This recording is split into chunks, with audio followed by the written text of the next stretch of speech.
Hello la Didi Family, j'espère que tu vas bien. On se retrouve aujourd'hui pour un crash test de la routine de chez Franck Provo. C'est la gamme Expert Nutrifreeze. Plus jeune, j'utilisais le Livin de chez Franck Provo, c'est la gamme Nutrition la blanche.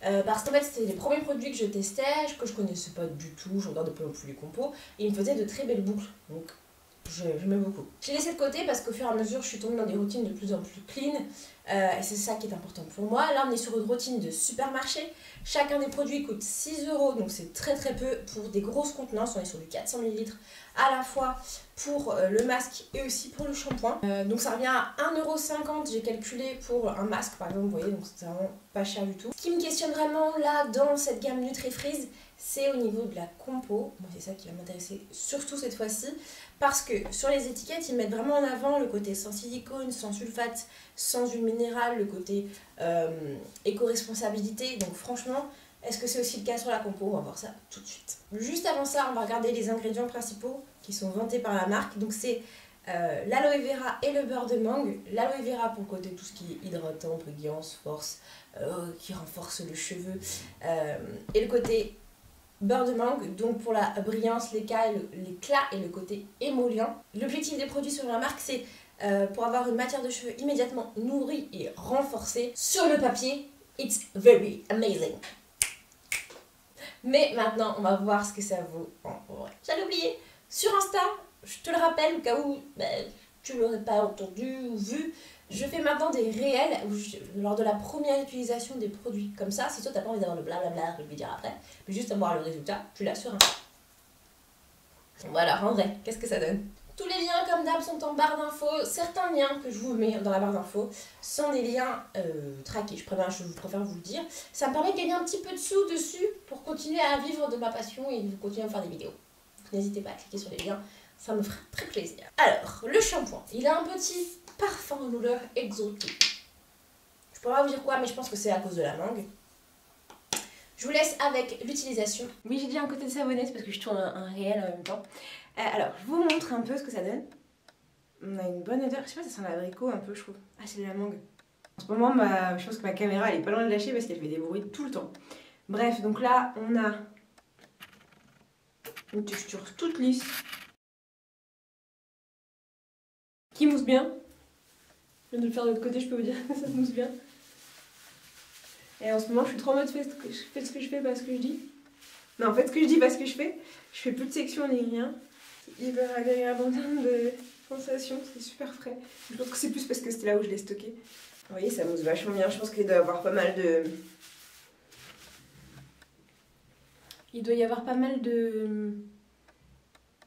d'agents lavants. Moi qui ai les cheveux sales depuis une semaine et demie, je suis pas mécontente d'avoir un shampoing qui lave bien. Donc j'ai mis pas mal de produits dedans. Je rince et je vous donne mon avis juste. Du coup là on est sur beurre de mangue et aloe. C'est moi les cheveux très secs ou frisés. Donc je pense que ça va être quelque chose qui va rendre les cheveux doux, qui va aider au déménage. Première étape du déménage. Et maintenant avec mon avis. Alors mon avis sur le produit c'est que franchement, écoutez, j'ai les cheveux un peu secs. Par contre j'ai les cheveux qui sont vachement brillants. Débarrassés de ces saletés mais qui restent quand même vachement brillants, je trouve. Donc je suis plutôt contente. Voilà, donc à voir si là le masque va venir contrebalancer tout ça et apporter le côté onctueux pour que mes cheveux puissent retrouver un beau bounce et une fois secs ne soient pas trop pleins de frisottis, même si frisottis c'est naturel, oui, mais j'aime bien ne pas trop, enfin que ce soit dompté un peu. Voilà, donc ça on verra si c'est le masque qui va l'apporter, parce qu'une fois qu'on a débarrassé ses cheveux, on veut que le masque apporte au côté couler du cheveu. Bref. Je vous montre ça tout de suite. Et je me gratte l'oreille après. Mais avant ça, petit point compo. C'est clairement pas de la clean beauty. Voilà. On pouvait s'y attendre, mais avec l'idée du packaging, je m'étais fait des idées. Voilà. On retrouve du coup de l'eau, pas mal de tensioactifs, de la glycérine et des quats pour les plus dosés. C'est pour ça que ça mousse d'ailleurs aussi bien. C'est pour ça qu'il y a autant de tensioactifs. En 13e et 14e position pour la mangue et l'aloe vera. On sait que ce sont les 5 premiers ingrédients de la compo les plus dosés, donc 13 et 14. Voilà. La compo elle est pas ouf non plus au niveau environnemental. Il y a pas mal d'allergènes dedans, pas mal de quats. C'est pour ça que le rendu il est beau quand même sur le cheveu. Les couates, moi je les tolère totalement dans mes compos parce que même il y en a certains qui sont acceptés en bio. Bon là c'est pas le cas de ceux qui sont présents, mais ça peut être le cas. Du coup, on comprend mieux le résultat sur mes cheveux, mais bon, je donnerai mon avis à la fin. J'arrête de spoiler comme ça. J'aime trop spoiler les conclusions. Après, j'ai rien à dire en conclusion. Ensuite, on continue avec le masque. Le masque. Il y a 2 utilisations possibles, en soin profond ou en masque.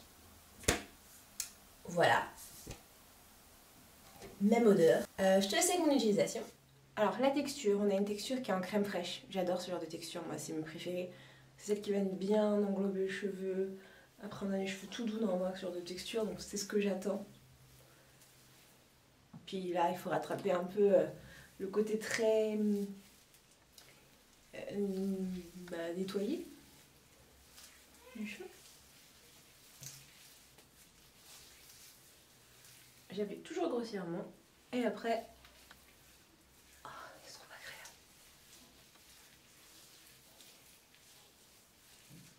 Vous voyez comme c'est épais, comme c'est... Alors vu que j'ai déjà fait l'autre côté, je peux vous dire que le côté de démêlage, c'est pas trop ça. Je commence à perdre mes cheveux. C'est bon, la chute d'hormones est là, les gars. Je perds mes cheveux. Bon après, je lui facilite pas son taf, hein, au gars, parce que j'avais les cheveux hyper emmêlés.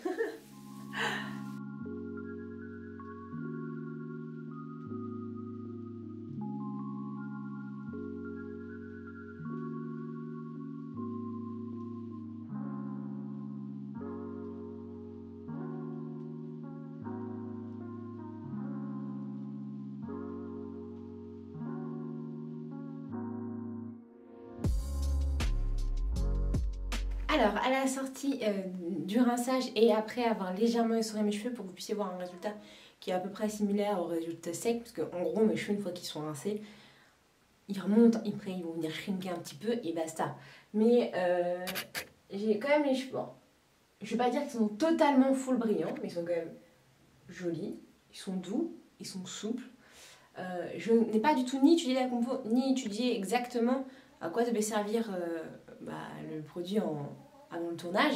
Donc écoutez, franchement, on a une plutôt belle qualité de cheveux au final. Pas trop asséché, j'avais peur de ça. Qui a gardé quand même une belle souplesse. Donc je suis vachement contente. Je m'y attendais pas. Mais après, si je dois faire un petit comparatif, la vidéo que vous avez vue la semaine dernière sur Scientifolia, j'avais quand même un plus beau résultat de cheveux. Mes cheveux étaient bien plus englobés, bien plus... Il y avait un côté gras, un côté... Une brillance... Une brillance ou un éclat? Un éclat naturel, du coup. Je crois que c'est ça. Bref. Dites-moi ce que vous en pensez, et puis je vous laisse avec moi qui vous explique la compo, tout ça. C'est pas clean, mais c'est pas dégueu non plus. On est sur l'entre-deux. On retrouve de l'eau, de l'alcool gras, de l'huile de soja, du bentrimonium chloride. C'est un quat qui aide au démêlage. Tout ça, t'as compris, mais celui-ci il est accepté en bio. Donc 9e et 10e position pour l'aloe et la mangue. Voilà, il y a certains allergènes, certains irritants, je vais pas me répéter. Maintenant, je fais mes analyses de compo bien plus courtes parce que j'ai compris que ça vous saoulait, donc je fais ça plus court. N'hésite pas à me dire si tu veux que ce soit plus long, mais moi je fais comme ça. Et en conclusion, et oui déjà, je suis plutôt mi-figue, mi-raisin. Ce serait plutôt le encouragement ou le à revoir sur le bulletin. Le shampoing, pour moi, il est trop asséchant. La composition ne me plaît pas, donc je passe. Par contre, je trouve des bons points pour le masque. C'est ça qui m'embête. Le côté vraiment émollient et le côté brillant, ce que j'ai sur mon cheveu. Il manque par contre le côté hydratant pour moi. C'est ce qui permettra à mon cheveu de retrouver son balance naturelle, sa boucle naturelle, son rebond, je sais pas comment vous le dire, mais voilà. Le masque, pour moi, il va donc rester dans les pourquoi pas, mais c'est pas la première chose vers laquelle je vais me tourner. Si je le vois en magasin et que je suis en dèche, oui, je vais le prendre, mais... Si vous comprenez mes gestes et mes bruitages, je vous félicite. Même moi, des fois, quand je regarde ma vidéo, je fais... Hein? Bref, j'espère que cette vidéo, elle t'a plu. Elle est terminée. N'hésite pas à me donner ton avis, toi, sur le rendu que ça a sur mes cheveux, si toi, t'as déjà testé, etc. Ou d'autres produits de la marque Fran Provo. Et on se retrouve très vite dans une prochaine vidéo. Bisous!